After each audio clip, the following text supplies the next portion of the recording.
Yo, what is up, guys? It is your boy Zother back at it again with the finale to What If Deku Had Lady Nagants Quirk. This has been a long time coming, and this is actually one of my favorite series. Even though it doesn't get that much attention as my other ones, it still has a close place in my heart. So I definitely didn't want to, just cancel it or, leave the series off where it's at. I need to finish the series.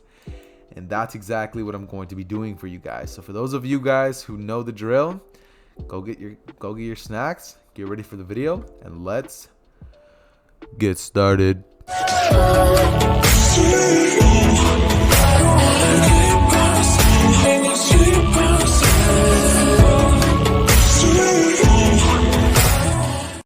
Okay, so this story basically picks off right where I had left everything off.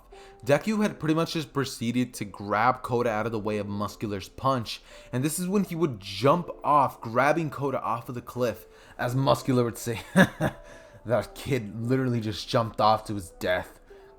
As this is when Deku would turn around, turn his arm into a sniper, and blast a hole straight through Muscular's head. As he would fall down to the ground, and Deku would just start running through the air. As he would get to his highest location and start to scout around the area. As he would start blasting each and every single one of the villains that are around. He would take down Dobby twice, Toga, the Nomu, Moonfish, what's it called? The guy with the mustard, the guy with the big lips, fake spinner, everybody that literally came, and Mr. Compress, and every single person who would came, he would shoot a bullet at them, which would pretty much incapacitate them completely. And after this, he would blitz around to look for Bakugo's location. As he would land there and say, "Bakugo, are you okay?" As he'd say, "Yeah, what happened? Why'd you save me?" And Deku would then proceed to say he has no real time to explain. They have to go now. As they would go over to where Aizawa is, and Deku would explain the situation to him.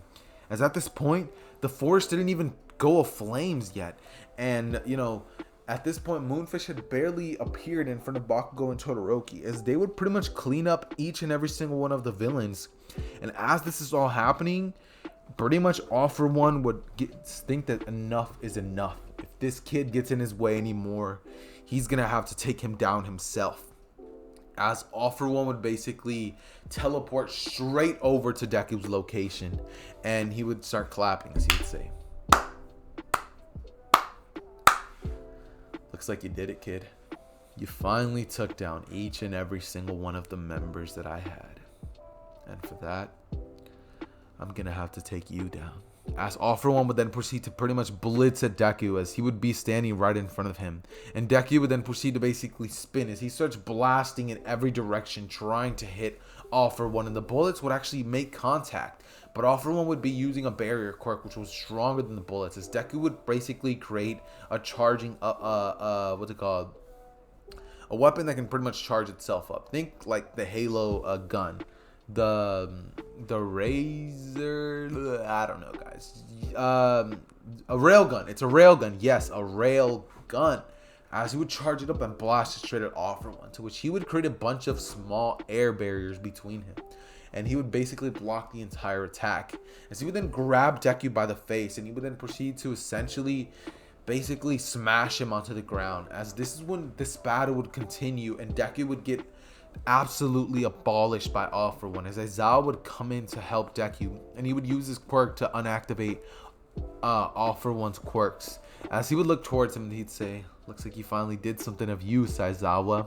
As he'd basically just have one of the Nomus come out of the portal with him, because he brought some Nomus with him, and it would run towards Aizawa as it punches him, and Aizawa would be sent through 3 trees with his back severely broken.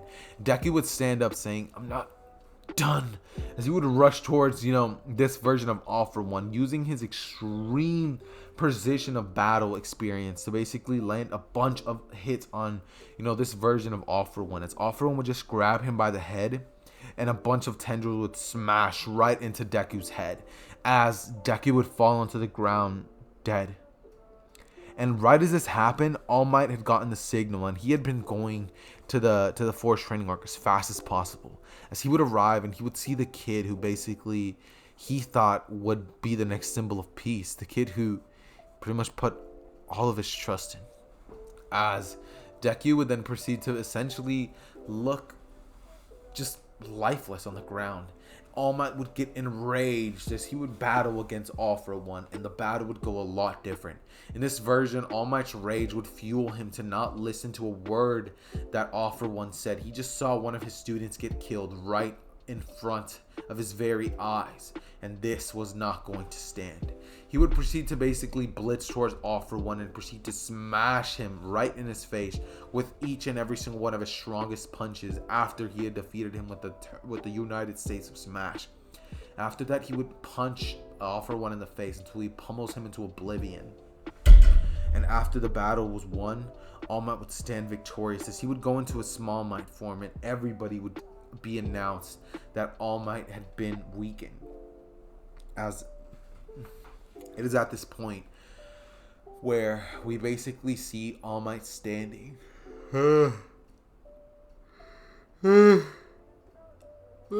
Snuck up on me. I'm pretty tired. Just recorded a 40-minute video before this, and your boy's out of energy. I ain't gonna lie to y'all. Your boy is out of energy. That being said, though, All Might would stand victorious as everybody would hold a funeral for Deku and Bakugo. Bakugo would be enraged. He'd be saddened. He'd be broken, depressed. The realization that Deku was truly gone would hit him like a truck. And it is after this that Bakugo would pretty much decide that he's going to, fulfill the mantle that this version of Deku had left behind. See, Deku is extremely broken, and I feel like some of you guys may be like, yo, why'd you do this to Deku? Are you just doing this to get your finale out faster? No, I didn't do this to finish the series fast. I did it because this version of Deku, although extremely powerful, just can't beat All For One. It's not possible. If Lady Nagant could do it, she probably would have done it when, All For One did what he did to her in the manga or, the anime or whatever. As, he definitely would have done that if he could. But seeing as she couldn't, I'm going to just assume that there's no possible way she could have.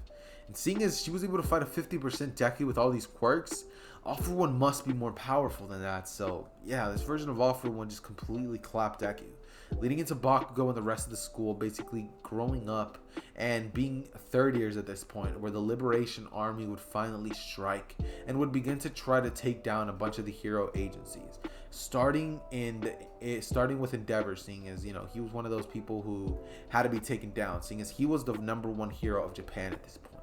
At this point, they were all third years, and they were actually allowed to go into the battle, leading into Bakugo versus Redestro, as Bakugo, using the rage that he had, basically filled him up years ago, he would pretty much proceed to destroy this man, Redestro, and his entire army, with each and every single one of the students basically not holding a candle back. And all of them would be much more powerful than the original counterparts, seeing as they all lost Deku.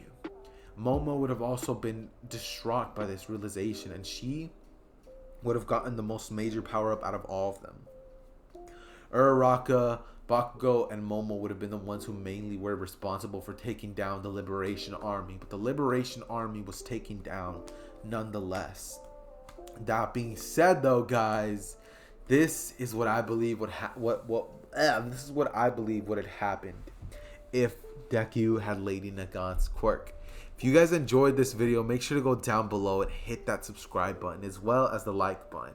And if you guys want an alternative ending to the series, I'm sure I could probably accommodate for that. If you guys want an alternative ending, I guess I could do it right now, since the video is only 8 minutes long.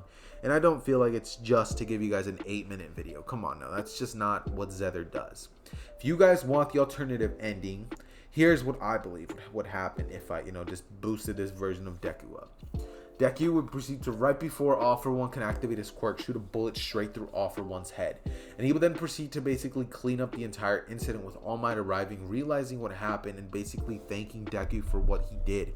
He would explain that he was a pain in his side for years to come, and Deku handled him in just one night, the thing that he couldn't do for years. He would announce that Deku and that Deku is going to be the next #1 hero and hold his arm up as Deku just pretty much smiles. Momo and Deku would have a little bit of a study session right after this. Bakugo and Deku would grow old and become the #1 and 2 heroes of all of Japan.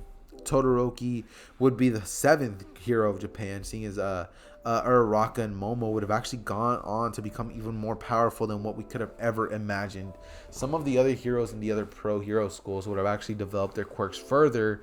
And in terms of the Liberation Army, All Might, with his last embers of One for All, was able to handle that with Endeavor, Hawks, Gang Orca, and all of the basic pro heroes that were around. That being said, though, guys, this is the official ending. So what if Deku had Lady Nagants Quirk?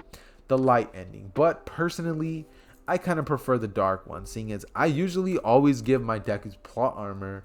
But this version of Deku, though overpowered in his own right and against just the right opponents, if he's facing All For One, I'm sorry to say this, but he just is not winning. He's going to lose every time. It's pretty much how it's going to go down.